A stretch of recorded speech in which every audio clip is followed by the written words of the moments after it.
I'm Anne McCollum and I'm Director of Siababa Trust. Siababa Trust is an associate body of the South African Catholic Bishops' Conference, and we undertake development work on behalf of the Bishops' Conference. We cover South Africa, Botswana and Swaziland, which includes 29 church dioceses. We're also a member of Caritas Internationalis, and we are in effect Caritas South Africa. Well, I had a long background in development, but more in development education. I worked in the UK for 20 years in development education, which is raising awareness around development issues. I then came here in 2008 as a volunteer for 3 months, and then came back again for 5 months last year, and then became a full-time worker here in September 2009. Service delivery is one part of what we try to do, and in a sense we're going through a shift away from, I think service delivery has predominated in our work, but I think we must be more around leverage and lobbying and be a catalyst for change more than simply somebody who delivers a service. The government should primarily be responsible for service delivery, and then we should lobby when the government fails in its duties. We also need to help people to access resources and to lobby for their own good service delivery. We still do have some delivery services, if you like. The model by which we work is we work with the diocese and try and build up self-reliance of dioceses and of communities. And we do that through a combination of capacity building programs, skills training, financial support, and then we work in program areas such as food security, OVC care, and trying to build sustainable livelihoods. I suppose on a generic level first, or a general level first, I would say it's the movement towards self-reliance, and the key shift there is around a mindset change, and it's very much about encouraging communities and dioceses to move away from, I think in South Africa there is a key problem around dependency culture, and people, if you like, expecting handouts and expecting people to help. And I think it's very much trying to get the message across that communities and dioceses must determine their own responses to development issues. So that's on a broad level. If we break it down in terms of food security, for example, in food gardens we encourage households and communities to grow their own food, not just for themselves but also for sales and for their community. So a model where that's particularly effective would be, for example, if you have a community group and they also have an OVC care facility, they start to grow their own food, not just for themselves but also for the orphans and vulnerable children, but then they also move on to sales, so they also generate an income from a kind of a small scale level of engagement. I think the key achievement in Siababa, and I think it's nearly a two-edged sword, so it's nearly our weakness as well, and it's about South Africa's, the scale of what we're trying to achieve in South Africa I think is huge, and as I said earlier we've 29 dioceses that we work through. I think one of our key achievements is that we are moving towards a partnership with those organisations and with those dioceses, but in a sense that's also a challenge and a weakness, and the reason why I say that is we have a general committee meeting which we have representatives from other dioceses. They feed into our policy and our programme development, and they shape how we work. That ownership is a very important part and a sort of a key strength in terms of how we operate, but it's also a weakness in terms of the fact that sometimes what you have is individuals have ownership rather than communities and dioceses. So I think our structure is a strength because we are decentralised and we are democratic and we do have good participation from the network, but it's also a weakness in that then it doesn't always feed back to diocesan community level. So there are key individuals within dioceses who are involved, but developing diocesan engagement at a wider level I'd say would be an ongoing challenge for us. Hi, I'm Anne MCCOLLUM and I'm Director of Siababa Trust. Siababa Trust is an associate body of the South African Catholic Bishops' Conference, and we undertake development work on behalf of the Bishops' Conference.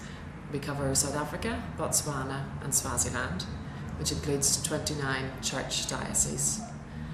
We're also a member of Caritas Internationalis, and we are in effect Caritas South Africa.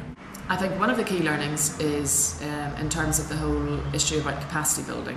I think capacity building generally nearly becomes a jargon word where people use the word but it means different things to different people.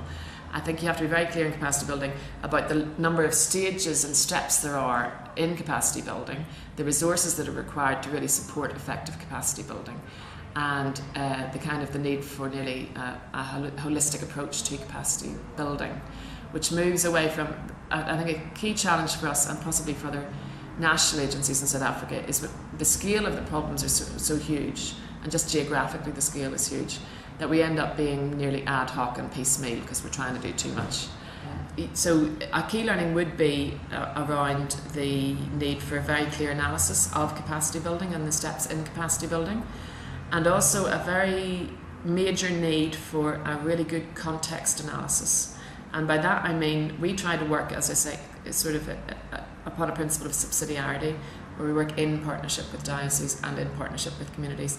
In order to really do that effectively, you have to really understand those communities. You have to understand where they're coming from, what their current skills levels are, what their mindsets are, in order to have effective engagement.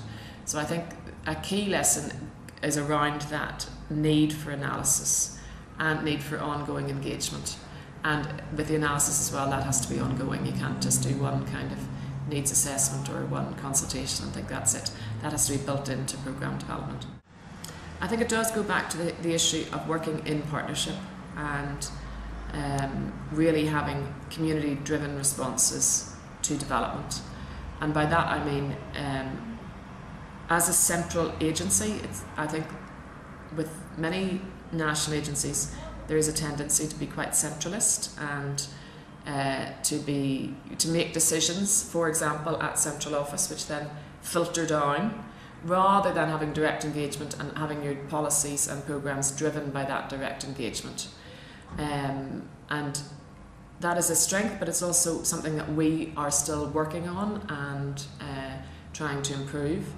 And as part of that, I think the other key area is about the promotion of horizontal learning, i.e. people learning from each other, peer exchange, and building that network. I think the best learnings that people have is when they're learning from other people in similar situations and facing similar problems.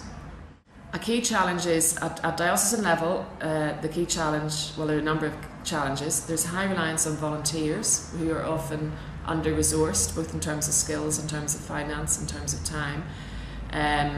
Dioceses generally complain about a kind of a brain drain, if you like, specifically in the rural areas, where if you do get anyone who is competent and skilled, they move on very quickly. My view is that what we need to work on in terms of diocesan capacity is a professionalisation of the sector. And this relates to the fact it's not just the fact that there's high turnover and there's a high number of volunteers who come and go, and if people trained then they leave. I think there's also an issue of, and this particularly relates to being a church organisation, that people are recruited on the basis of being good Catholics, or on the fact that they're active mass goers, or they are known by the church as being sort of responsible people. I think as a church-based organisation, that's our foundation, but we need to work and engage all sectors of society, and we need to professionalise in terms of our recruitment processes and employment structures. So I think we need to be more ambitious about what we can achieve at diocesan level. In a sense, the volunteerism is a strength that we have, but if we rely on volunteers and don't look at ways to promote and develop into exciting jobs and well-paid jobs that people can actually, have a career out of, rather than just, in a sense, simply operate at a lower level than they need to. I would like to see CIABABA recognised as a key player in civil society. I think the challenge for CIABABA, and really for all development agencies, is how can we be effective agents of change? And partly that links back to this issue of being professional and being recognised as developing and delivering professional services. It's also about engaging with government, engaging with other NGOs, engaging with universities. So identifying key stakeholders and working in partnership with them. So rather than positioning ourselves as we are part of the church and we sort of are located there, Yes, we represent the church and we work on behalf of the church and through the church, but we engage with civil society and we're recognised as a key player on that front.